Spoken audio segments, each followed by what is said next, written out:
To talk a little about the midterms. I'm sure you're all anxious to write the midterm, right? So we have to choose a time for the midterm.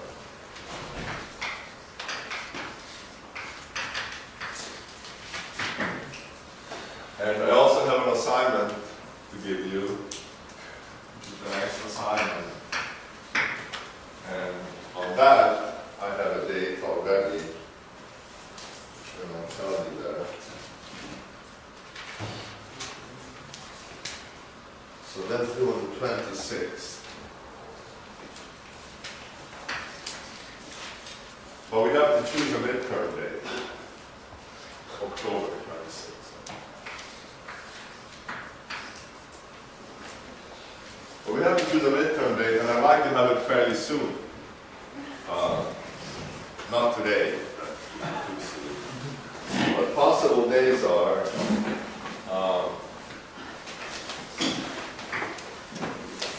so we could have it on Friday, this Friday.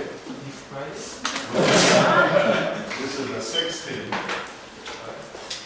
Or we could have it on the 19th, which is on Monday. Or we could have it on the 21st, which is on Wednesday. This isn't right. Today is the 14th, so this is Friday is the 16th, 17th, 18th, 19th is Monday, 21 is, oh that's right. Or the 23rd, but this is already too late. Why? When do we have ours in Champions class? Tuesday. So Monday would be a good time for the midterm, right? I think Wednesday would be better. Friday. All right. People perform very poorly on Mondays. Monday tends to be, yeah. So you could reverse the trend.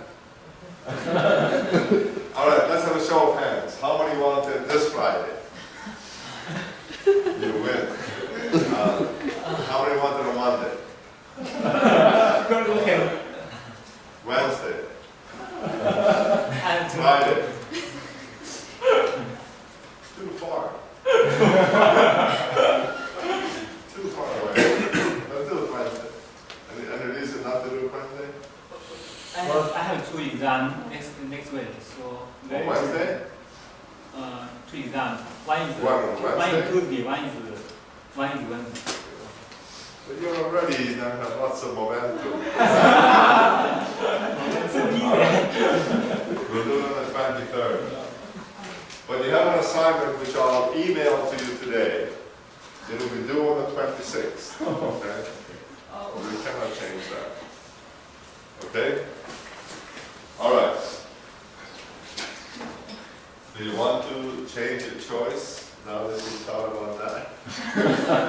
Yeah, All right. Midterms on 23rd then.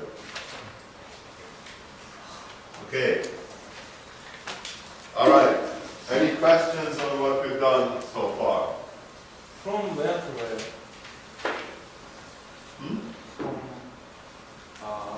To where? The midterm? Yeah. I'm not sure.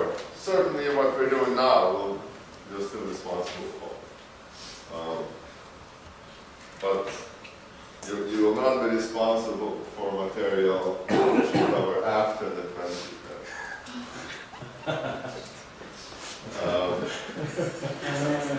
I'll tell you, but what we're doing now is stuff that you should know. Of course, you know, if you think about it, I can't ask you to derive all this stuff, so it's not so deep. But there's a couple of things that I want to cover yet that I think you should be responsible for. Okay, so what are we doing? Okay, so it's good to have a global. We're trying to derive the free energy for interacting rod-like molecules. To do that, we need to have the potential energy. So we're looking at the interaction between molecules. So, and what is the interaction? I have to talk to you people more. So yeah, what are the interactions between these rod-like molecules? Force-based interaction. Repulse and attraction. Yes, but what is going on physically? two molecules, two rods, what happens? It repels each other if they get closer and closer, and if the distance is far and they attract to each other. Why do they attract each other? Because their electro displacement like dipole, and they will attract each other. This molecule has the electron field, and this electron field acts on this molecule, and they will form. They attract to each other. The same thing when they attract this one, and they attract each other. Okay, that's pretty good.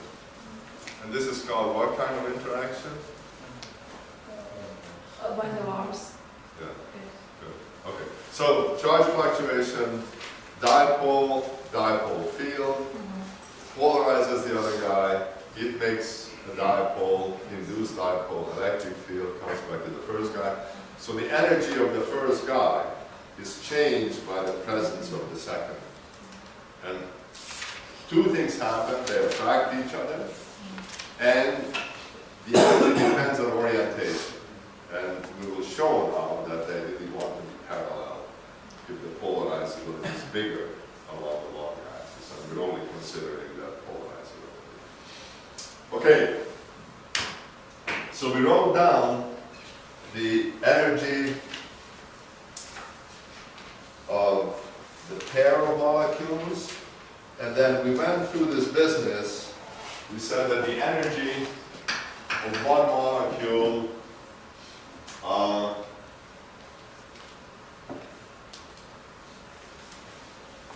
that we assign to one molecule is the energy of the pair minus 1/2 the average energy of the pair. So why are we doing this? Sean, you can explain to us why are we doing this? First, we want to get the right force and torque from this energy. So we need the first part on the right, And this is the interaction energy. this is the total energy Total of two of them. Of torque, yeah. And this depends on the coordinates. This depends on the orientation. That's And this? This is average interaction energy. It does not depend on the coordinate, and it gives a fraction if you want to calculate the whole energy of the system. Right, good. So this gives us the right forces and torques. This is just a number that makes sure that if we add up the average energy of every particle, we get the right average energy. But sorry, I do not quite understand why when you calculate the average energy, you have to do integral of the angles of the direction of the first molecule. That's how we make it the average. I mean, we suppose that the first molecule is fixed and it feels the energy from potential energy from all other molecules. So if Sure. So if I have many molecules, and I look at one of them. Now, there's nothing special about any of the molecules. I could choose any one. I choose one. I choose this guy. So this is the one that I'm going to watch and try to understand his behavior.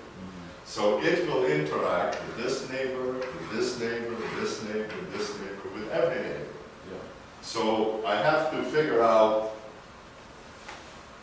what the torque on this molecule is. So it's going to be the energy of this molecule now due to all the neighbors, not just one neighbor, due to all of them. So it will depend on its orientation. Right? It will have some orientation. Its energy will depend on that. And then I have to put here now the energy of 1, 2, which depends on L1 and L2 and all of that. And then I have to sum all these things up. For all, and that's why we integrate. And now, all of these guys are pointing every which way. So I say, I go to a certain region here, and I estimate the average number of molecules here, and I estimate their average orientation. So I do that summing this way. And then I have some expression here which depends on L1. But now this is too big, right? Because this is the energy of this pair, this pair, this pair, this pair, right? I get too much, the energy is too much. So I need to subtract from that minus 1/2 the average of this, right? And so I have to average over the orientation of this molecule. That's the part I don't understand. Why do we average on the angle? On the direction of the first molecule. Well, because this is the energy of the molecule in a given orientation, right?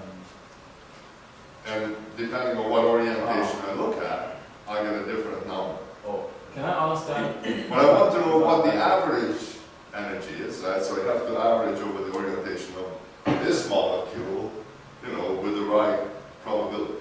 Okay, so can I understand that as if you sum over all the molecules you want to study, actually it gives different angles at different molecule. So on the left side of the equation, you get different angles. So on the right side, you also have to integrate over this angle. Is that right? I don't think I understood clearly what you said. So if you write down E2, L2 equals the energy and the fraction item. So as L1 is different from L2, you have to, when you sum Wait, over. so let's do it. So this guy here will depend on L1 and L2, right? The next guy will depend on L1 and L3. I like that. Now if I want to do the same thing with the second molecule, its energy will be E1, 2, or 2, 1 I guess, the same, right? L1, L2, L1. These are the same, obviously. And then we'll get two terms, E2, 3, L2, L3. I like that. So now, I'm not sure I understand the question. Everything will be the same. This is the sum of the pair energies. This will give me the right torque. If I say, what's the torque of this guy? Well, if I change L2, I get some contribution from here, contribution from here, and so on. But I'm overcounting because I'm counting these are pair energies. So I have to subtract from that minus 1/2 when I average the same thing over L2.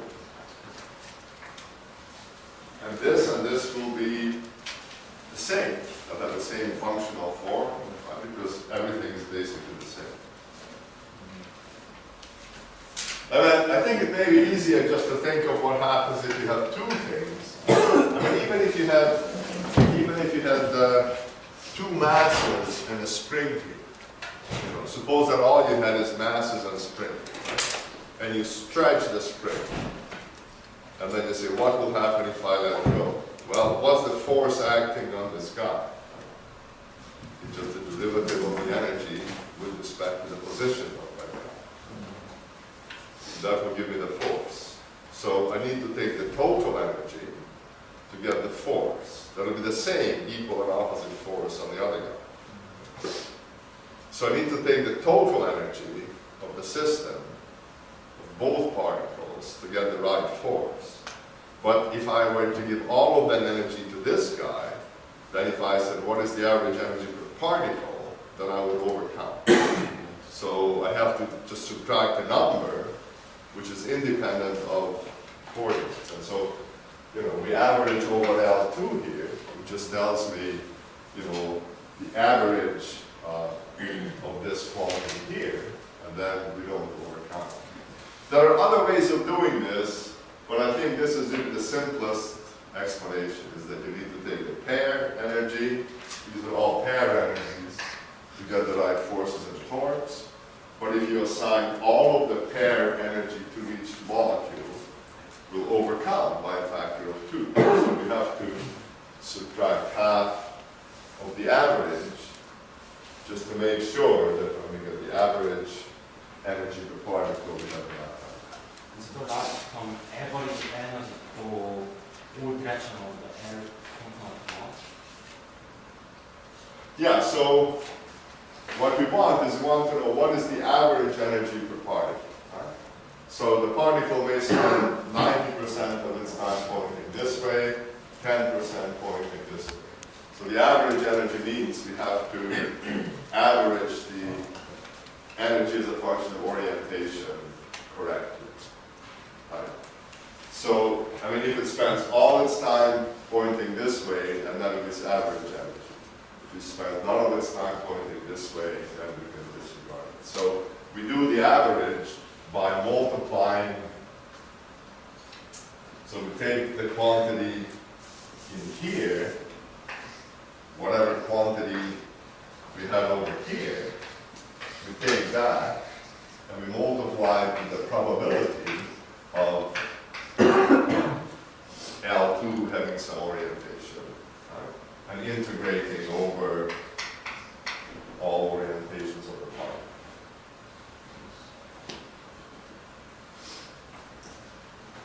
Okay?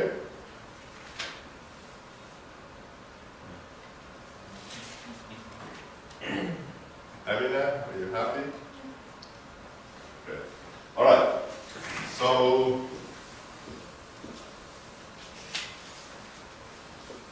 all right, let's forge ahead.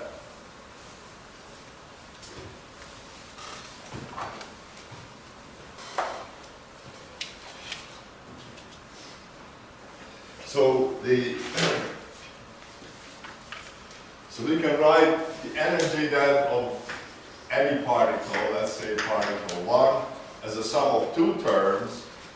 Then we call the first term I1, and then I have to subtract from that 1/2 of the average of this, averaged over the orientations of this guy, and I'll call this term I2, just to make life simple.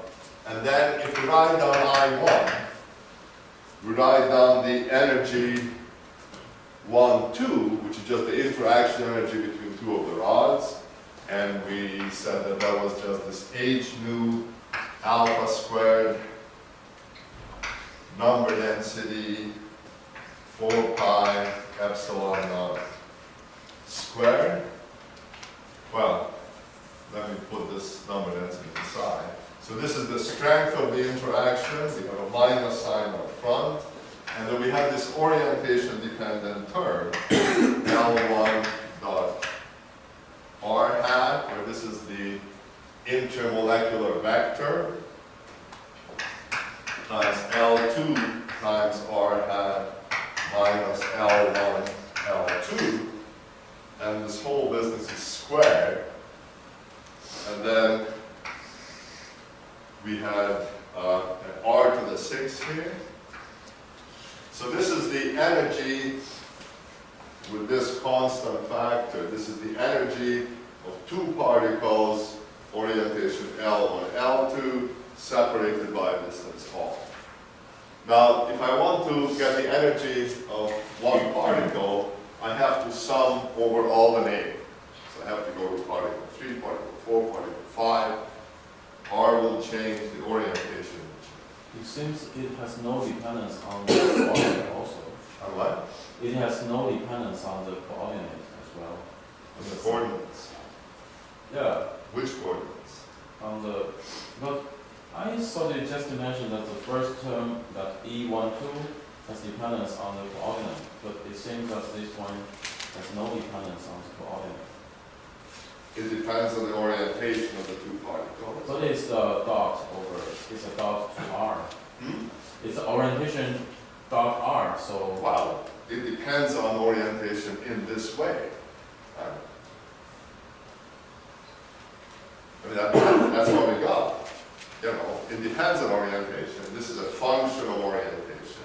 If I change L1, this number will change. Okay, so it depends on it and happens to depend on it in this way. So this is the story for a pair of them, for two of them. And now I have a whole bunch. So again, here's my particle, the one I'm looking at, particle 1. And then I have all the other particles. So I go to some some region over here, separated a distance r, and I'm going to say in an elemental volume in here, I will have the number density times the volume element. I have that many particles here. So I have the number density, which I'm going to pull out, and then I have the elemental volume, and it's convenient for me to write that in polar coordinates, right? So the elemental volume in polar coordinates is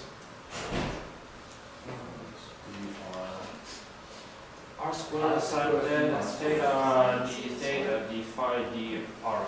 good.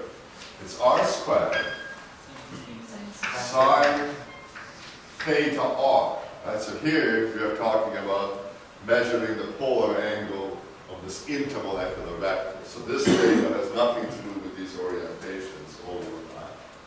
And then we have d theta r, d phi r, d r. So this basically says that I will have, at this point here, I will have this many molecules in that volume. Now I have to ask myself, which way are they pointing? And we do the same thing with orientation. We put the number density of molecules pointing in a certain solid angle, and then just the probability of L2. Right? This is the number density, this is just the fraction of molecules pointing into the solid angle at L2, and then we integrate this over all solid angles. So we are looking at position and orientation, and we are summing over all of those. Okay? It's good? Okay, so now let's forge ahead and do it. And the easiest thing to do is to integrate over R. That's pretty simple. We have 1 over r to the 4th. Integrate with dr. What do we get?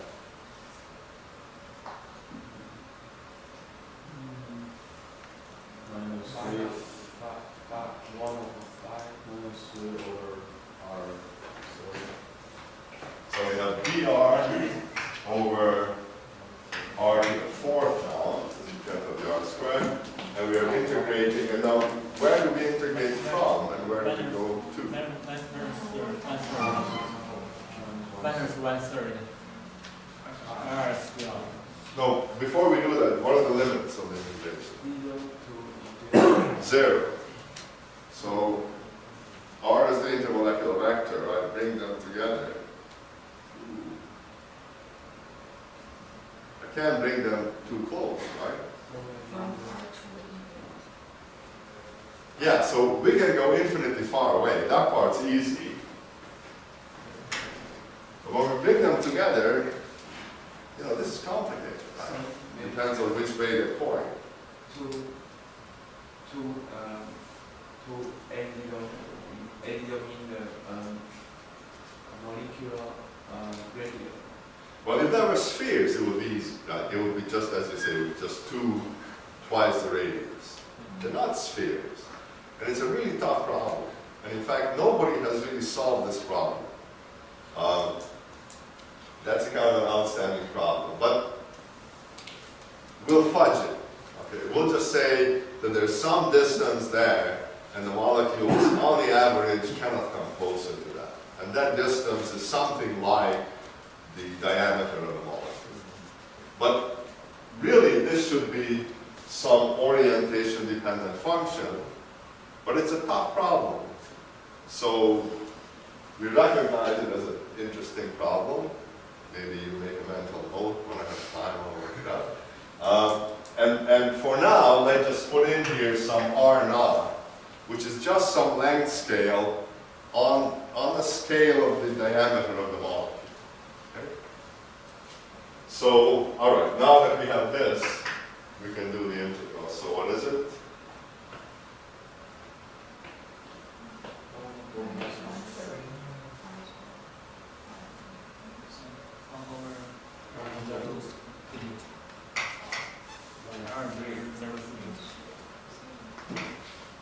That is the 1 cube, and we need a 3 somewhere.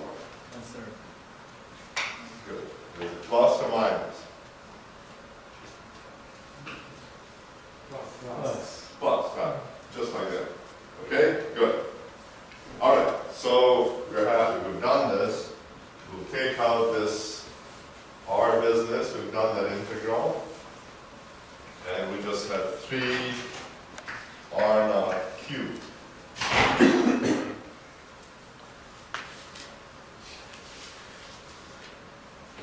Alright, good. So now we have to do this integral. Ooh, that looks bad, right?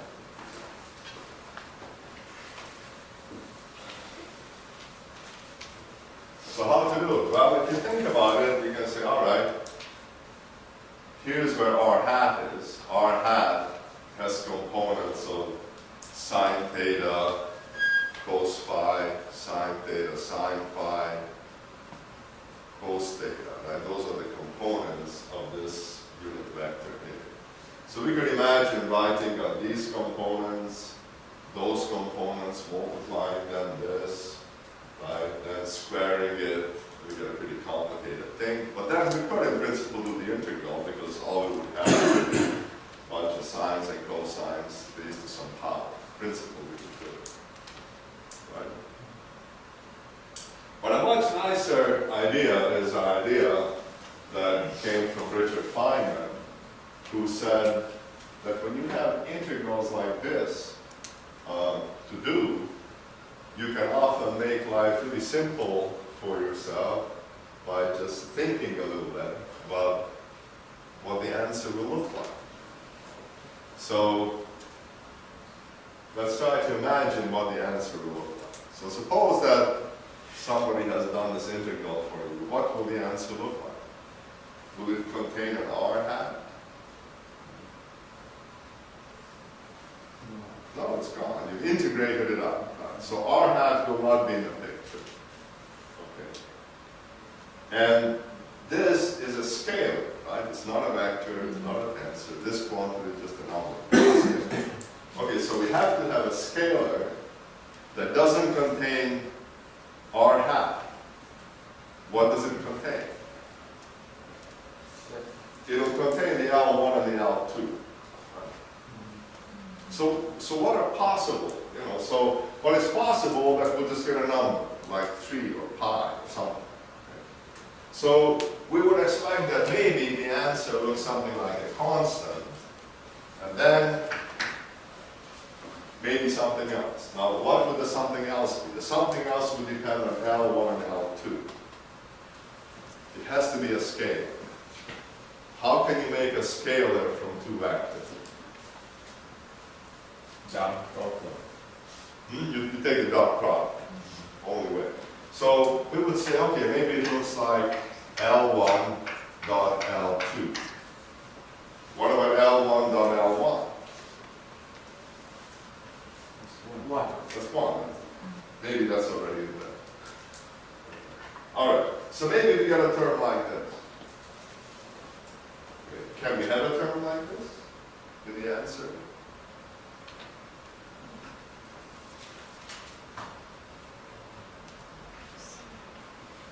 Yeah. So we should be able to. And if we change L1 to minus L1, it should probably... This will change sign. This guy, does it change sign? No. It's an L1 here and L1 here. Whole thing is square. So this means that this guy doesn't change sign. So the next term has to be like this. Can we have higher order terms?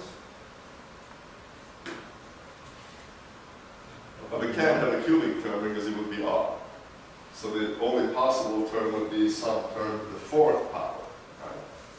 This thing to the fourth power. But if you imagine multiplying this out, you will never get a higher power than this thing squared. That's it. So the answer has to have this form. Okay? And Feynman has a wonderful book, which is I think maybe mathematical physics. And the authors are Matthews and Walker.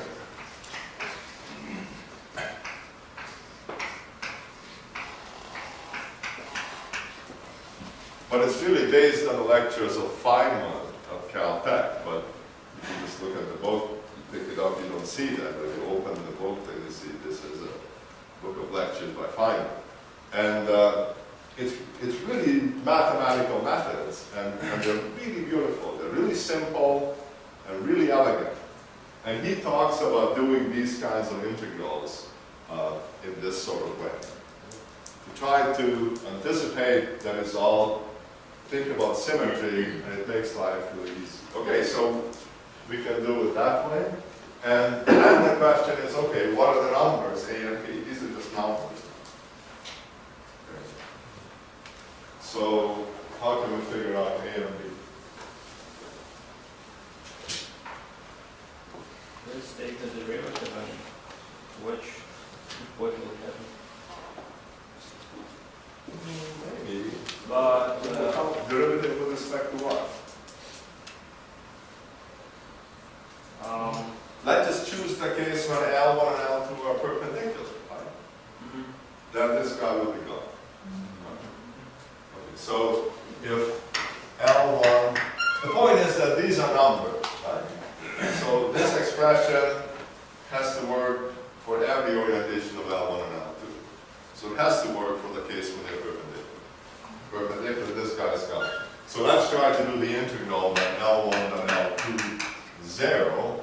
Well, this term will be gone, but we are still stuck with this term that we have to evaluate. Well, okay, this is a whole lot better than what we had otherwise. So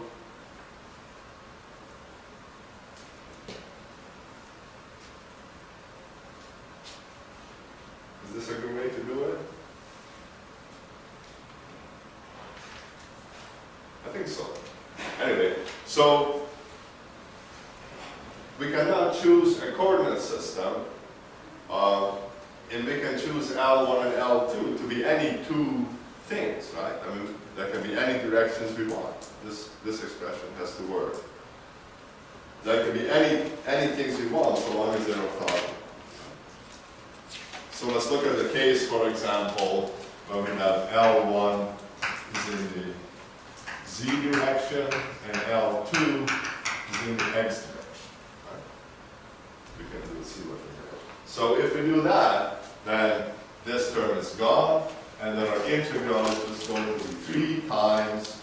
So if this guy is in the Z direction, then we'll just get cos theta here. Right? Is going to the Z component of this, and we get cos theta. And this is in the X direction, so here we'll get sine theta cos phi.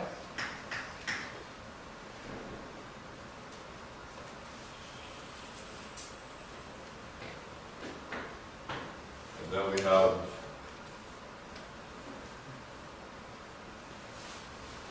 right, so now we have this guy, and then we have the square. This is too bad. So we have cos squared, sine squared, cos squared, and we have a 9 here. And then we have all of this stuff. We have sine theta, d theta, d phi. Okay, and so we can make life a little simpler. We can integrate over phi immediately. What is cos squared phi d phi?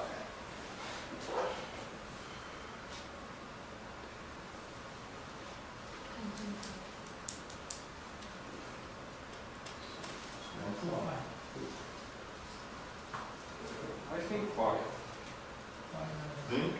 I think it should be pi. So Well, if there will be 1/2 and times 2 pi, it will be pi. What are the limits? so you take cosine, you know what it looks like, right? You integrate from 0 to 2 pi. Cosine, so it's like this. You square it, so it looks like the thing up here, right? And the average of it is a half.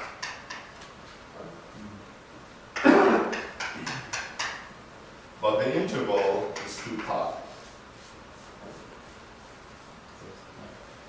So it's pi. So the average of it is a half, right? But if you take the integral, then it's pi. Okay, so this guy's gone, that's gone, and we have pi.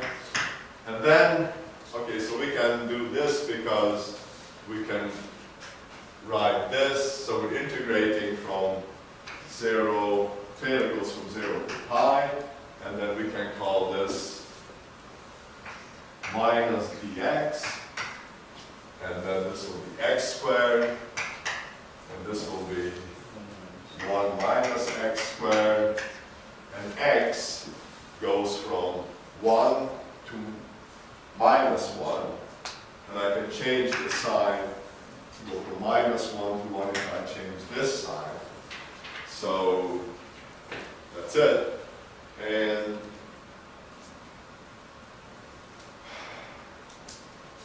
this is an even function, so I can just go from 0 and multiply by 2. Okay? And then we do this first term, and we just get 9 times a third x cubed divided by the upper limit, we just get a third. So this guy will give us 3. Let's pull up a 9. So we have 2 pi times 9.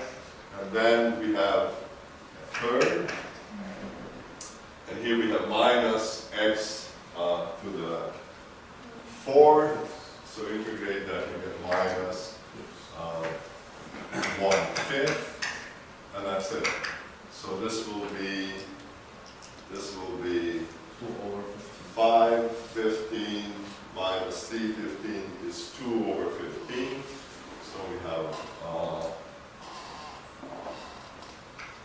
4 pi times 9 over 15, which is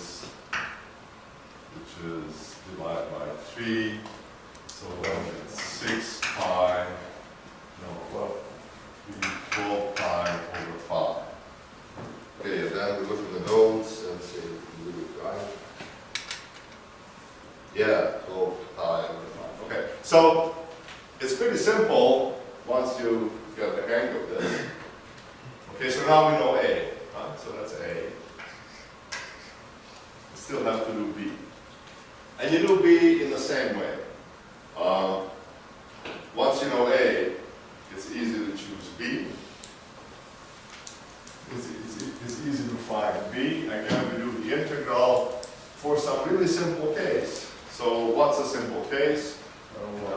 parallel. Yeah, L1 and L2 are parallel, and let's put them along the z-axis.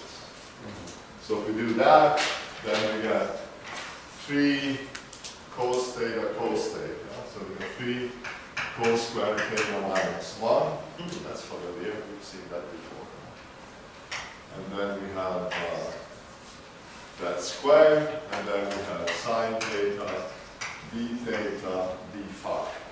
Integrate over 5, 2 pi. So 2 pi comes out. And again, this will be like, again, replace it by x. So again, it's an even function, so we just multiply by 2, go from 0 to 1, and we have 3x squared minus 1 dx squared. So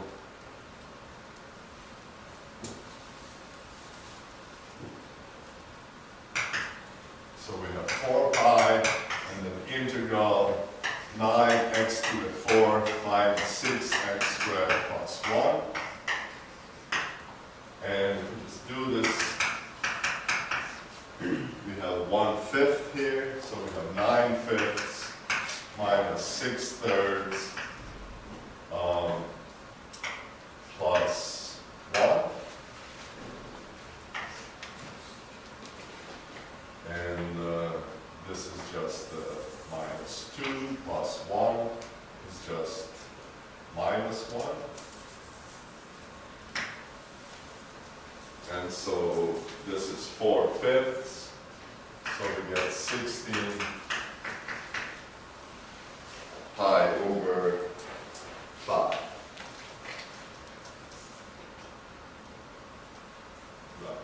So that's what we got for the sum. So that is equal to the value of this guy when these are parallel. So this is A plus B. And so B is just 16 pi over 5 minus whatever A was, which was 12/5. 12 pi over 5, so this is just 4 pi over 5. Good, good enough. So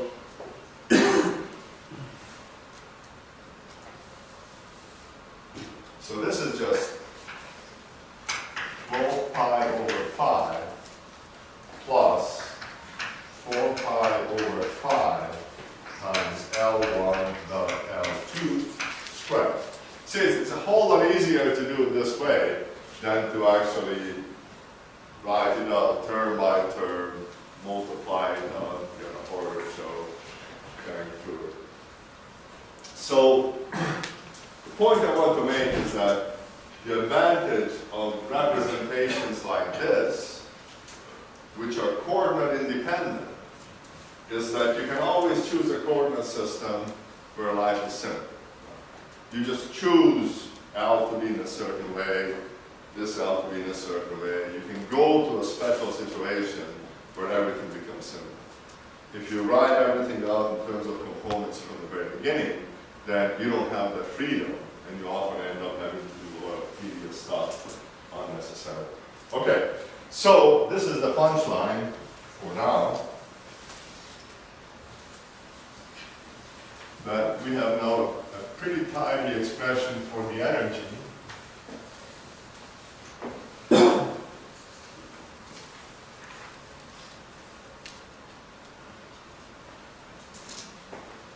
So remember that this is just the first term in the expression for the energy of a single particle taking into account its interaction with all the neighbors. So it's multiplied by this, then we have this, and then we still have to average this over all the orientation of the neighbors, which is what you expect. Yes? But when we integrate this equation, why this term is not independent? Is not dependent on the solid angle. Not dependent on what? Solid angle. Oh no, that's still here. That is still here. What we have done is just evaluated this part of the integral. Okay? So we still have to, so this is the energy of particle 1, and we still have to average over the orientation of the neighbor. So we multiply by the probability that the neighbor is pointing this way and integrate over all solid angles. We haven't done that yet. But we'll do that in a second. But what I want to point to though now is that you can see that the energy of this particle is a minimum when it's parallel to L2. So you can see that these things want to be parallel. And what we need to do next is just to average over the orientation of L2. And then you can see that the molecule will have lowest potential energy when it's parallel to the orientation of the neighbors on the average. So that's the essence of the nematic liquid crystal interaction. They want to be on the average parallel to the average direction of the neighbor. And every molecule wants to see that. Okay, So,